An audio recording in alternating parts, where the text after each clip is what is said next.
બુદ્ધ જ્ઞાન મેળવ્યા, ગૌતમમાંથી બુદ્ધ થયા, પછી ઘરે ગયા, પોતાના મહેલમાં યશોધરા પાસેથી ભિક્ષા લેવા, ભિક્ષા આપી. યશોધરાએ તો દીકરો પણ રાહુલ આપી દીધો અને પૂછ્યું કે એક સવાલ પૂછ્યું, જે મેળવવા ગયા હતા એ મળ્યું? બુદ્ધે કહ્યું હા મળ્યું. યશોધરાએ કીધું શું એ જંગલ, પહાડ, ગુફા, નદી કિનારે જ મળે, ઘરમાં ના મળત?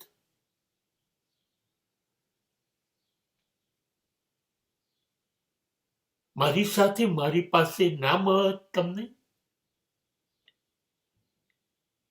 બુદ્ધ પાસે કોઈ જવાબ નહોતો.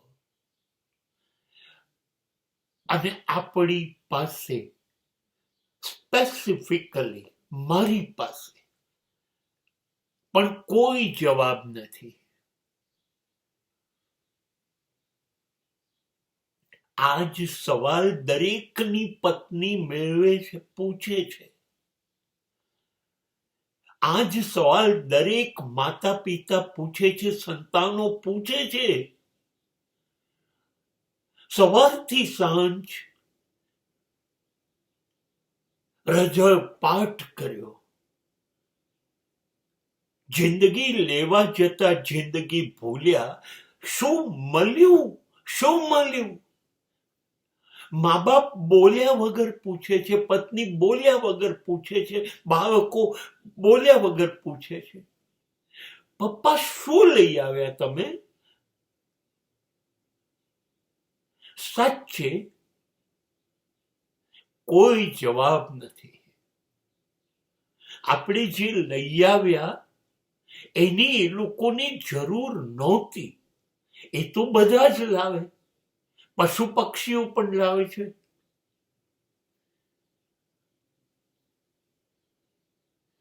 આજે પણ કાનમાં અવાજ પડઘાય છે માતા પિતાનો.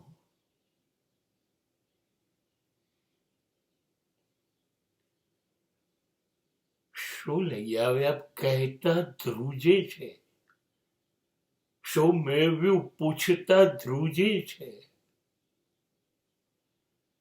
એમણે પૂછ્યું નહીં. આપણી પાસે જવાબ નથી. હવે જ્યારે એ લોકો નથી ત્યારે પડઘા એટલા પડે છે આપણી પાસે. શું મેળવી લીધું તે? શું કમાઈ લીધું?